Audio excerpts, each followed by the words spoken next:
Hello everyone. Accounting for partnership firms के पिछले class में हमने change in profit sharing ratio से रिलेटेड कुछ प्रैक्टिकल प्रॉब्लम्स को देखा। आज रिकॉन्स्टिट्यूशन ऑफ पार्टनरशिप फर्म के दूसरे मोड पर हम बढ़ेंगे, admission of A new partner. Partnership firm का जो रिकॉन्स्टिट्यूशन होता है, साझेदारी फर्म का जो पुनर्गठन होता है, उसका पहला तरीका है change in profit sharing ratio, या ये कहा जाए change in profit sharing ratio among existing partners. विद्यमान साझेदारों के बीच लाभ हानि समझौते में बदलाव हो जाना। दूसरा है admission of A new partner, नए साझेदार का प्रवेश। जब किसी नए साझेदार का फर्म में प्रवेश होता है तो साझेदारी फर्म का पुनर्गठन हो जाता है। Whenever a new partner is admitted into an existing partnership firm, that firm will be reconstituted with immediate effect from the admission of that new partner। मतलब नए पार्टनर के एडमिशन से, नए साझेदार के प्रवेश से, नए पार्टनर को फर्म में लेने से भी पार्टनरशिप फर्म का रिकॉन्स्टिट्यूशन हो जाता है। सवाल उठता है कि नए पार्टनर को हम लोग फर्म में कब एडमिट करेंगे? नया पार्टनर फर्म में कैसे एडमिट हो सकता है? अगर नए पार्टनर को फर्म में एडमिट कर लेते हैं तो उसको कौन कौन सा अधिकार मिलेगा? जो अधिकार उसको मिलेगा उसको पाने के लिए नए पार्टनर को क्या लाना होगा? तो आइए हम शुरू करते हैं admission of A new partner. Admission of A new partner, नए साझेदार का प्रवेश। सबसे पहला सवाल यह उठता है कि नए पार्टनर को फर्म में कब एडमिट किया जाएगा। तो हम पहला टॉपिक ले लेते हैं व्हेन, यानी कि कब एडमिट करेंगे, या इसको ये कहा जाए need of A new partner. नए पार्टनर की आवश्यकता आखिर क्यों पड़ती है?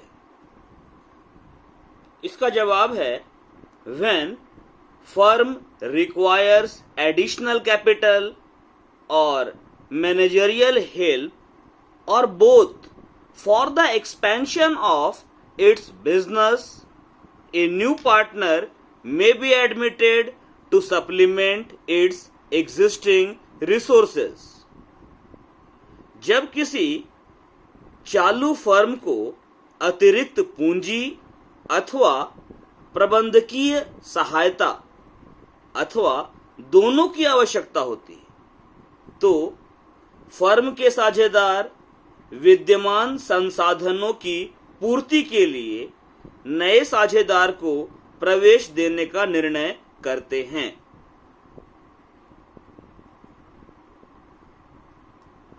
When firm requires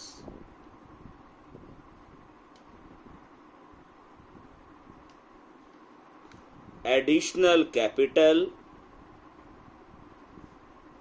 or managerial help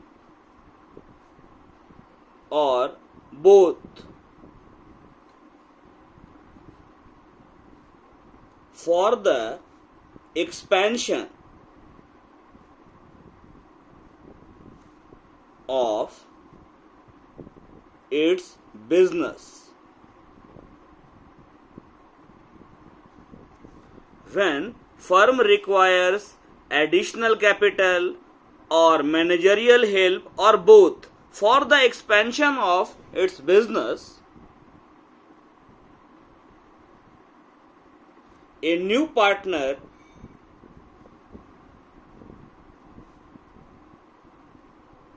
may be admitted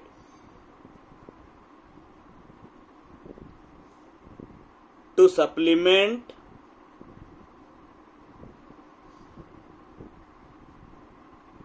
its existing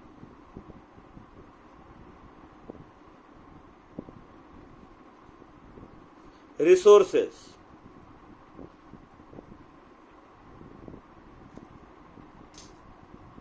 मतलब जब फर्म को एडिशनल कैपिटल चाहिए या मैनेजमेंट में हेल्प चाहिए या दोनों चाहिए, क्योंकि बिजनेस का एक्सपेंशन करना है, तो एक नए पार्टनर को फर्म में एडमिट किया जा सकता है ताकि फर्म के पास में जो एग्जिस्टिंग रिसोर्सेज हैं, जो विद्यमान संसाधन हैं, उनको सप्लीमेंट किया जा सके। फिर से, जब किसी चालू साझेदारी फर्म को, ऐसी फर्म को जो कंटिन्यूड है, उसको एडिशनल कैपिटल चाहिए, अतिरिक्त पूंजी चाहिए, अथवा प्रबंधकीय सहायता, मैनेजरियल हेल्प, अथवा दोनों की आवश्यकता होती है, तो फर्म में जो पार्टनर्स हैं वो फर्म के पास में जो विद्यमान संसाधन हैं, एग्जिस्टिंग रिसोर्सेज हैं, उनको सप्लीमेंट करने के लिए, उनको सपोर्ट करने के लिए नए पार्टनर को फर्म में प्रवेश देने का निर्णय करते हैं, कर सकते हैं। अगला सवाल उठता है कि नए पार्टनर को, नए साझेदार को फर्म में कैसे एडमिट किया जाए, हाउ।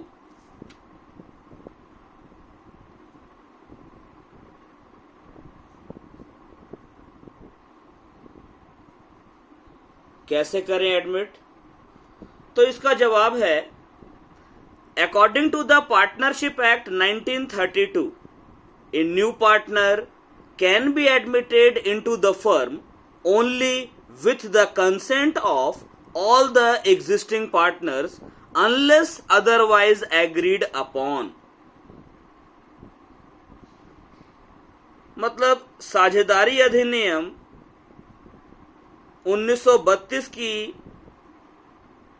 के अनुसार किसी व्यक्ति को साझेदारी फर्म में प्रवेश सभी वर्तमान साझेदारों की स्वीकृति पर ही मिल सकता है, जब तक कि इसके विपरीत समझौता न हुआ हो।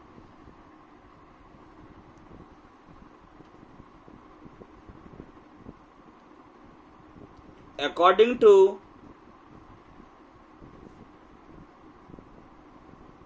the Indian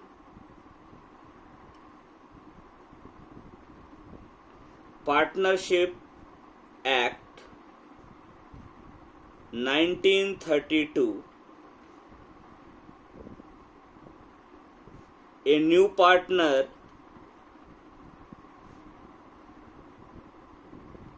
can be admitted into the firm only with the consent of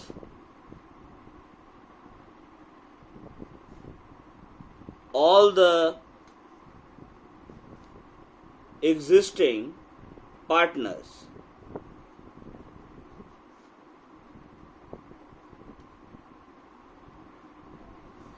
Unless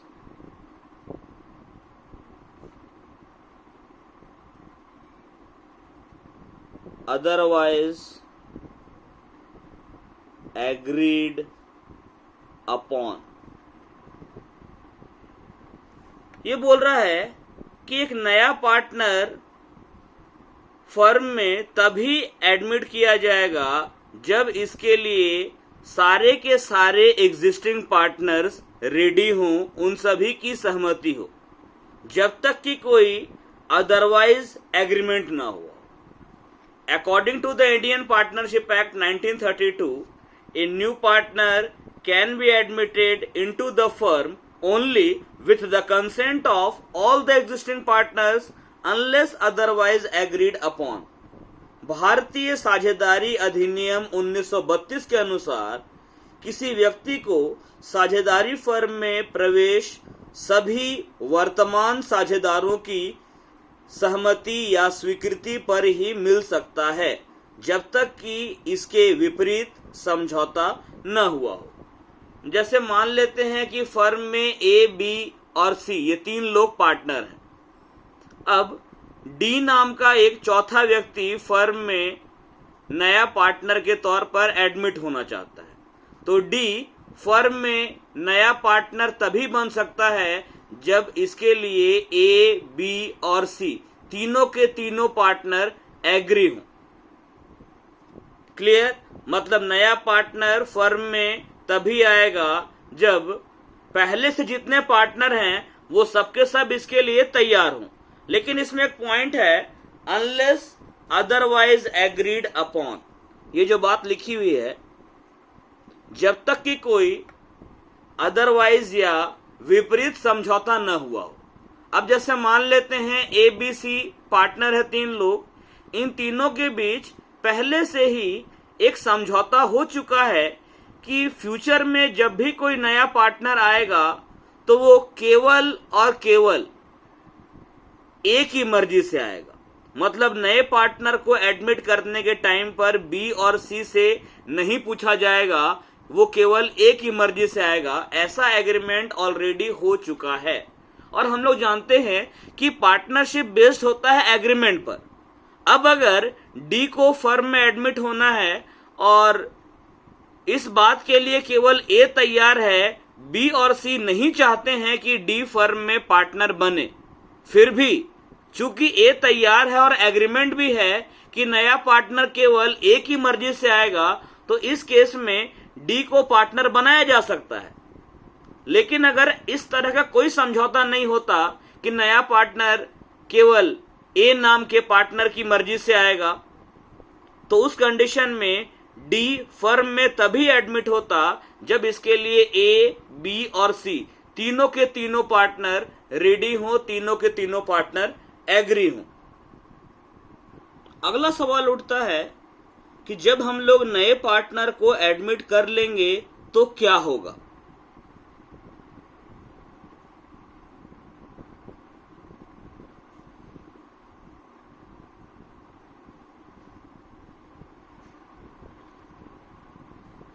What happened? क्या होगा? इसका जवाब है,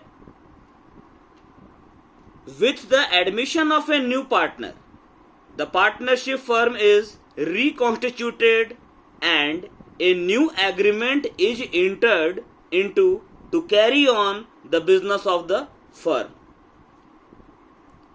नए साझेदार के प्रवेश के साथ ही साझेदारी फर्म का पुनर्गठन हो जाता है। मतलब नए साझेदार के प्रवेश के साथ ही साझेदारी फर्म पुनर्गठित हो जाती है तथा नए व्यवसाय को या उसी व्यवसाय को साझेदारी फर्म के रूप में संचालन के लिए एक नए समझौते का निर्माण होता है।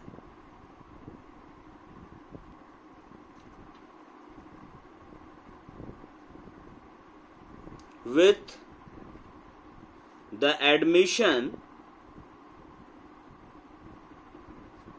of a new partner,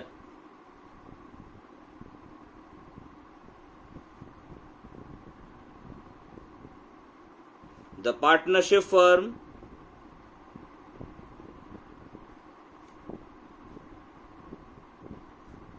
is reconstituted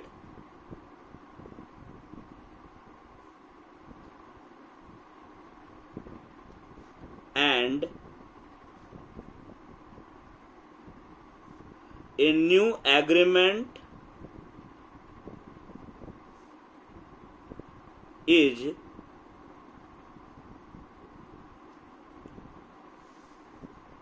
new agreement is entered into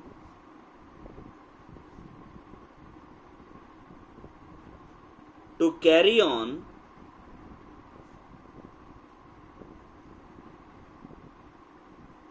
the business of the firm। तो नए पार्टनर के एडमिशन से क्या होगा? With the admission of A new partner the partnership firm is reconstituted.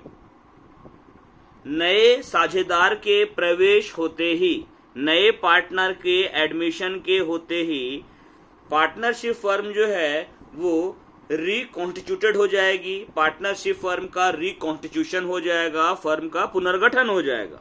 And a new agreement is entered into, और एक नया समझौता होगा to carry on the business of the firm. जैसे मान लेते हैं ए, बी और सी पार्टनर हैं पहले से एक फर्म में, तो जो एग्रीमेंट है वो ए, बी, सी के बीच का है।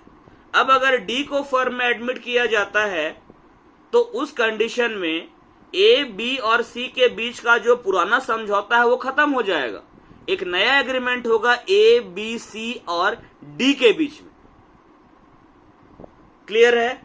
आगे बढ़ते हैं। अब सवाल उठता है कि जिस नए पार्टनर को फर्म में एडमिट किया जाएगा उसको कौन कौन से अधिकार मिलेंगे?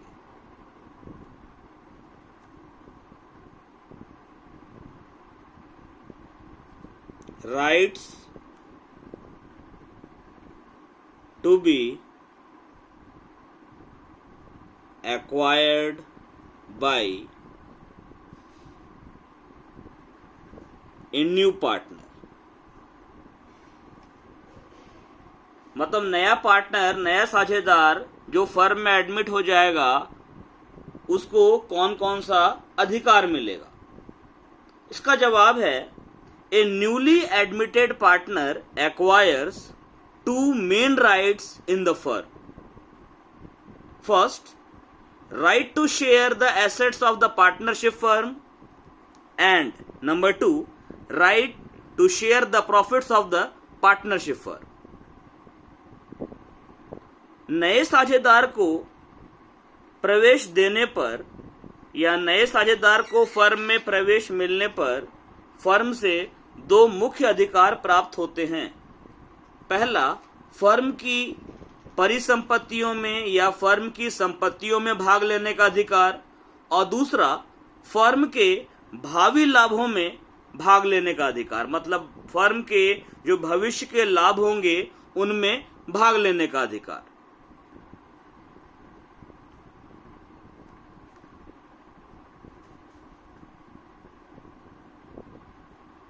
A newly admitted partner acquires two main rights in the firm. Number 1 is right to share the assets of the partnership firm, and number 2,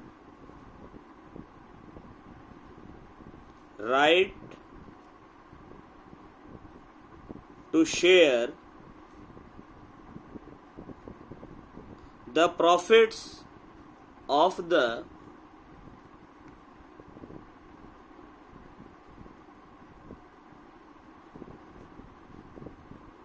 partnership firm.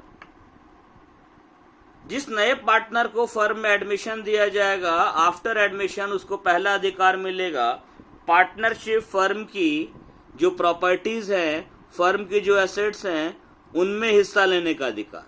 Right to share the assets of the partnership firm, और दूसरा right to share the profits of the firm, firm की property में हिस्सा मिलेगा और firm के profit में हिस्सा मिलेगा। अब अगला सवाल ये उठता है कि ये दोनों जो राइट है उसको एक्वायर करने के लिए पार्टनर को क्या करना होगा, व्हाट टू डू। तो इसका जवाब है for the right to acquire share in assets and profits of the partnership firm, the partner brings an agreed amount of capital either in cash और इन काइंड। मतलब नया पार्टनर जो है उसको अगर फर्म के एसेट्स में हिस्सा चाहिए, फर्म के प्रॉफिट में हिस्सा चाहिए, तो नए पार्टनर को एक तयशुदा रकम पूंजी के रूप में लानी होती है, या तो वो नगद लेकर आए या किसी और रूप में लेकर आए।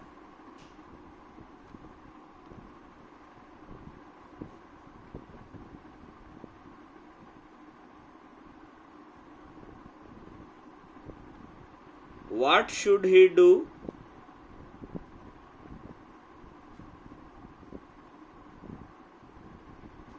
To acquire rights? नए पार्टनर को ये जो दो अधिकार मिलते हैं नए पार्टनर को, इन दोनों अधिकारों को पाने के लिए उसे क्या करना चाहिए या क्या करना होगा। तो इसका जवाब है for the right to acquire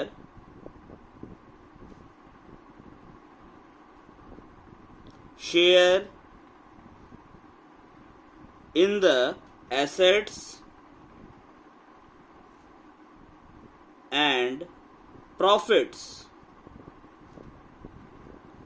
of the firm या partnership firm, the partner brings an agreed amount of capital either in cash और इन काइंड। फर्म की प्रॉपर्टी यानी फर्म के एसेट्स और फर्म के प्रॉफिट में हिस्सा लेने के लिए नया पार्टनर कैपिटल लेकर आता है, या तो कैश में या फिर काइंड में। लेकिन इसमें एक बात और है, कोई ऐसी फर्म जो पहले से ही स्टैब्लिश्ड है और वो फर्म अगर नॉर्मल से एक्सेस प्रॉफिट कमा रही है, मतलब नॉर्मल प्रॉफिट से ज्यादा प्रॉफिट कमा रही है, तो ऐसे फर्म में प्रॉफिट में हिस्सा लेने के लिए नए पार्टनर को कैपिटल के अलावा कुछ एडिशनल अमाउंट लाना पड़ता है, जिसको कि हम प्रीमियम या गुडविल कहते हैं। ये जो प्रीमियम या गुडविल का पैसा लाना पड़ता है नए पार्टनर को, वो इसलिए ताकि वो सैक्रिफाइस करने वाले पार्टनर्स को कॉम्पनसेट कर सके। मतलब जिन पार्टनर्स ने इस इनकमिंग पार्टनर के लिए अपने सुपर प्रॉफिट का हिस्सा कम किया है, उन सैक्रिफाइस करने वाले पार्टनर्स को, त्याग करने वाले पार्टनर्स को कॉम्पनसेट करने के लिए नया पार्टनर कैपिटल के अलावा एडिशनल अमाउंट भी लाता है, जिसको कि हम गुडविल या प्रीमियम कहते हैं।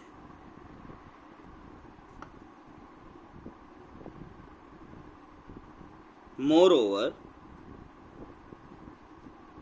in the case of an established firm which may be earning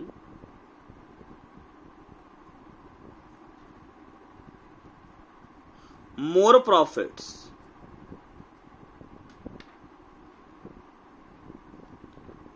than the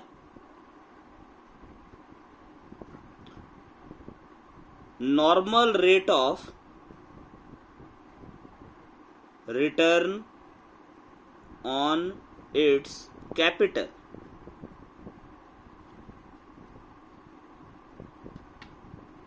The new partner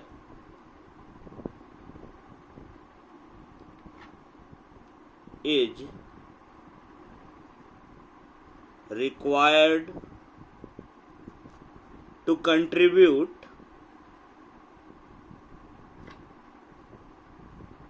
some additional amount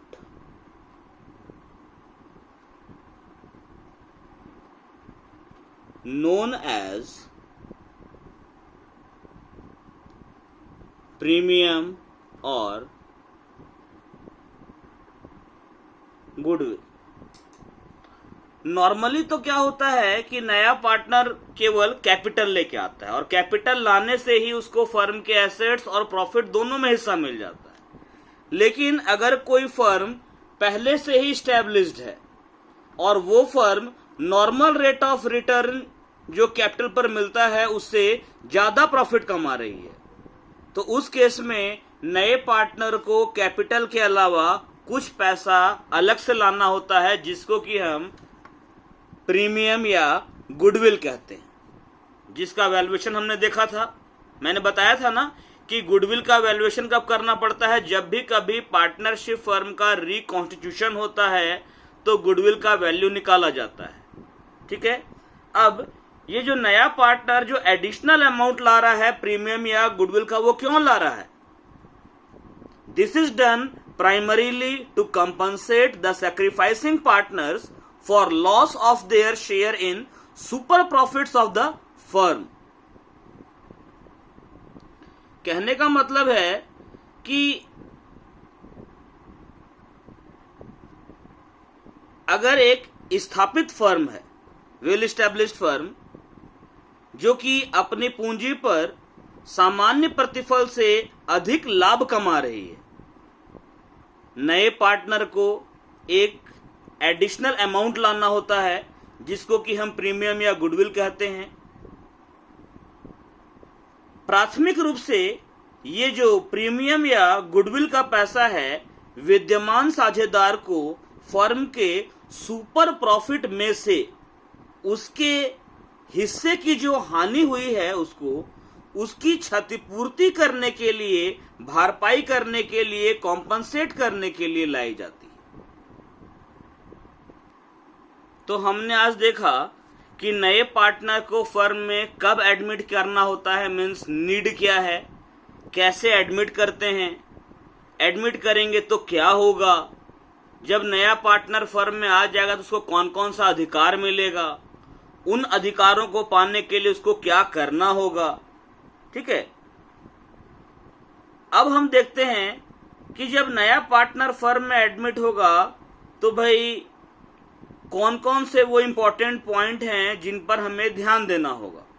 तो पहला है इसमें न्यू प्रॉफिट शेयरिंग रेशियो, दूसरा सैक्रिफाइसिंग रेशियो जो कि हम पहले देख चुके हैं, valuation and adjustment of goodwill. Goodwill का वैल्यूएशन हमने देख लिया है, उसका एडजस्टमेंट यहां देखेंगे, वैल्यूएशन का भी कुछ क्वेश्चंस आएगा।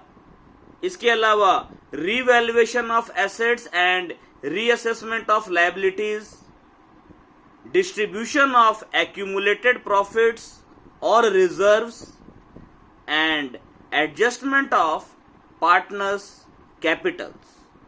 हालांकि एडजस्टमेंट ऑफ पार्टनर्स कैपिटल अभी ये कोविड पैंडेमिक में सिलेबस से हटा दिया गया है। तो admission of A new partner में हम लोगों को 5 पॉइंट पर फोकस करना है। न्यू प्रॉफिट शेयरिंग रेशियो पर, नया प्रॉफिट रेशियो कैसे निकालते हैं, दूसरा सैक्रिफाइसिंग रेशियो, त्याग अनुपात, ये होता क्या है, फॉर्मूला क्या है, कैसे कैलकुलेट करते हैं, प्रैक्टिकल क्वेश्चंस भी है। थर्ड, गुडविल का वैल्यूएशन और उसका एडजस्टमेंट, मतलब जो पार्टनर गेन करता है, जिसको गेन होता है वो सैक्रिफाइस करने वाले पार्टनर को कॉम्पनसेट करता है। जैसे कि यहाँ पे नया पार्टनर सैक्रिफाइस करने वाले पार्टनर को कॉम्पनसेट करेगा। एसेट्स का रीवैल्यूएशन और लायबिलिटीज का रीअसेसमेंट। अनडिस्ट्रीब्यूटेड प्रॉफिट और रिजर्व का डिस्ट्रीब्यूशन। बाकी हम लोग अगले क्लास में देखेंगे। Thank you.